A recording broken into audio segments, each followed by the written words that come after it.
C'est l'heure du journal de l'Afrique, soyez les bienvenus sur France 24. À la une ce soir, le Rwanda qui rejette les accusations de son voisin congolais. Kinshasa accuse Kigali de soutenir les rebelles du M23 dans l'est du pays. Le ministre des Affaires étrangères rwandais parle d'accusations sans fondement. Nous serons à Kigali et à Goma dans ce journal. Charles Blé Goudé a obtenu son passeport. L'ancien ministre de Laurent Gbagbo, acquitté par la CPI de crimes contre l'humanité le 31 mars 2021, a finalement pu obtenir ce document après une longue attente. Pour l'instant, il n'a fixé aucune date de retour en Côte d'Ivoire. Nous serons à Abidjan dans ce journal. Et puis ce soir, nous allons parler des relations entre l'Afrique et Israël en marge d'une conférence entre des pays du continent et l'État hébreu. Le porte-parole de l'ambassade d'Israël à Paris est notre invité. Interview à la fin de cette édition. Les relations entre Kigali et Kinshasa ne sont pas au beau fixe. La République démocratique du Congo accuse le Rwanda de soutenir les rebelles du M23 et le Rwanda, qui rejette ces accusations, accuse de son côté la République démocratique du Congo de soutenir les FDLR, un autre groupe rebelle formé par les Hutus après le génocide des Tutsis en 1994. Les détails avec notre correspondant à Kigali, Simon Wolfart. Depuis plusieurs jours, Kigali et Kinshasa sont à couteau tiré. Le ministre rwandais des Affaires étrangères, Vincent Biruta, s'est exprimé ce week-end sur la situation entre les deux pays lors du sommet de l'Union africaine. D'après lui, les accusations de la République démocratique du Congo sont sans fondement et le M23 est un problème strictement congolais. Il a à son tour accusé l'armée congolaise de combattre aux côtés des FDLR, ce groupe rebelle hutu rwandais qui opère dans l'est de la RDC. Les tensions portent également autour de l'arrestation de 2 soldats rwandais. D'après Kigali, ils auraient été capturés par les FARDC et les FDLR lors d'une patrouille à la frontière. Pourtant, les Congolais affirment que ces 2 militaires ont été capturés non au Rwanda, mais à 20 km à l'intérieur de leur territoire, preuve pour Kinshasa d'une incursion rwandaise. Il y a une semaine, des roquettes venues du Congo sont tombées sur le sol rwandais, faisant plusieurs blessés d'après un communiqué de l'armée rwandaise. Kigali dénonce alors une provocation. Le Rwanda assure choisir la voie diplomatique et saisit un organisme de vérification régionale. Si les relations entre le Rwanda et la RDC s'étaient améliorées depuis l'élection du président congolais Félix Tshisekedi, la résurgence du M23 marque un point final à cette période de détente. En réaction, la RDC a suspendu les vols de la compagnie Rwandair sur son territoire et convoqué l'ambassadeur du Rwanda au Congo.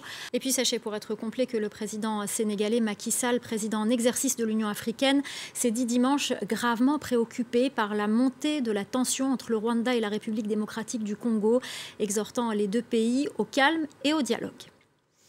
On prend à présent la direction de la Côte d'Ivoire. Charles Blé Goudé, l'ancien ministre de Laurent Gbagbo, définitivement acquitté par la Cour pénale internationale de crimes contre l'humanité le 31 mars 2021, a finalement obtenu son passeport ivoirien. Il avait à plusieurs reprises accusé les autorités consulaires de son pays de tarder à lui délivrer ce document d'identité et de voyage. Pour l'instant, Charles Blé Goudé n'a fixé aucune date de retour. La correspondance à Abidjan d'Anan Ferjen. Rentrer en Côte d'Ivoire pour apporter sa pierre à la consolidation de la réconciliation nationale. C'est ce que promet l'ancien leader du mouvement nationaliste des jeunes patriotes, Charles Blé Goudé, qui plaidait depuis son acquittement par la CPI en mars 2021 pour l'obtention d'un passeport, un droit qui avait été octroyé à Laurent Gbagbo avec l'accord du président Ouattara en décembre 2020 et avait permis de concrétiser son retour dans le pays il y a près d'1 an. Le président du COJEP, le Congrès panafricain des jeunes et des patriotes, a lui tenu à exprimer sa reconnaissance au président ivoirien, je cite, pour son implication personnelle dans le processus de son retour en Côte d'Ivoire, dont une étape importante vient d'être franchie. Et au siège de son parti où nous nous trouvons, eh bien, ces partisans ne cachent ni leur soulagement, ni leur enthousiasme face à cette perspective, comme vous pouvez le voir. Il a eu maintenant son passeport. Nous attendons maintenant son retour. Et nous avons la ferme conviction que ce que Dieu a commencé là, il va terminer. Nous attendons Charles Blé Goudé en Côte d'Ivoire. Il se positionne comme un rassembleur. Il vient bon pour réconcilier le cœur des Ivoiriens. Et nous sommes prêts à l'attendre pour l'accompagner dans cette voie-là.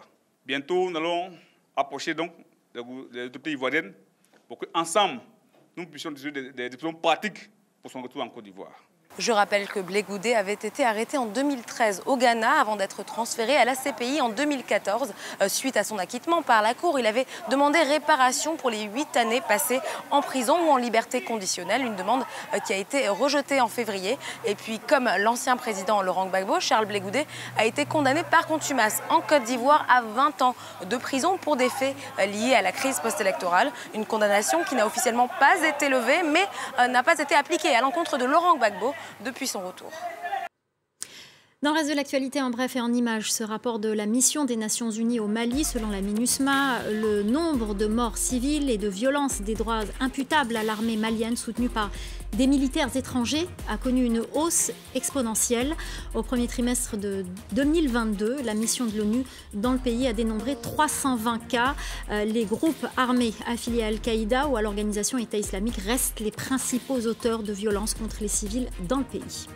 En Guinée, l'ONU a exhorté les militaires au pouvoir de rétablir le droit de manifester sur la voie publique. Les autorités de transition avaient décrété l'interdiction des manifestations à caractère politique, une mesure entrée en vigueur le 13 mai dernier. Le championnat d'Afrique de judo, une compétition organisée à Oran, dans l'ouest de l'Algérie. La sélection algérienne de judo a d'ailleurs été sacrée championne d'Afrique par équipe mixte ce dimanche, en clôture de la 43e édition de l'épreuve continentale. Notre invité ce soir est le porte-parole de l'ambassade d'Israël à Paris. Il est venu nous parler des relations Afrique-Israël en marge d'une conférence entre le continent et l'État hébreu. Bonsoir Simon Serossi, merci d'être avec nous sur ce plateau. Bonsoir à vous. Pour parler de ces relations entre l'Afrique et l'État hébreu. Alors l'État hébreu a normalisé ses relations avec de nombreux pays africains. C'est le cas par exemple du Rwanda, de l'Ouganda. C'est aussi le cas plus récemment du Soudan et du Maroc. Pour le Maroc et le Soudan, ces normalisations ont souvent été qualifiées de rapprochement de circonstances. Le Maroc, en échange de la reconnaissance du Sahara occidental, a normalisé ses relations avec Israël. Pour le Soudan, il s'agissait plutôt de lever les sanctions américaines sur le pays. Est-ce que ces rapprochements ne sont pas finalement voués à s'étendre sur le continent ? Alors je ne suis pas tout à fait d'accord avec vous.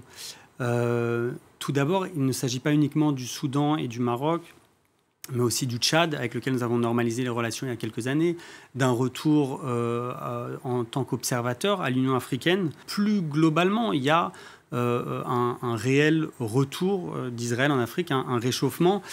Comme l'a dit notre ministre des Affaires étrangères, ce n'est pas un slogan, c'est une réalité diplomatique, économique, sociale, qui est bien sûr aussi basée sur des intérêts.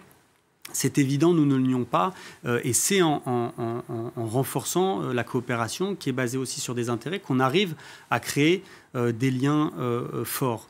Et je pense que dans de nombreux domaines, que ce soit l'agriculture, l'eau, la technologie, aussi le sécuritaire, Israël a des atouts importants qui sont pertinent pour la croissance que traversent de nombreuses nations du continent aujourd'hui. Il y a parfois des rapprochements plus fragiles que d'autres, notamment avec des pays musulmans, dont les bonnes relations peuvent fluctuer en fonction de la flambée de violence au Proche-Orient. Je pense notamment au Sénégal. C'est un pays qui a construit des relations avec l'État hébreu, mais où l'opinion publique reste quand même très pro-palestinienne. Il y a de nombreuses manifestations dans le pays pro-palestinienne et l'opinion publique reproche parfois aux autorités sénégalaises ce rapprochement avec Israël. Est-ce que cette opinion publique ne va pas l'emporter sur la réelle politique ? Est-ce que vous ne craignez pas qu'il y a certains pays où les relations sont plus fragiles ? Encore une fois, l'Afrique est un continent gigantesque. Il y a des zones avec lesquelles nous avons des relations extrêmement proches depuis des décennies, d'autres avec lesquelles c'est plus récent. Globalement, je pense que de nombreuses populations africaines, de nombreuses nations africaines ont une image très positive d'Israël. Israël qui, historiquement, a toujours collaboré avec l'Afrique, que ce soit dans les années 60, 70, dans divers domaines.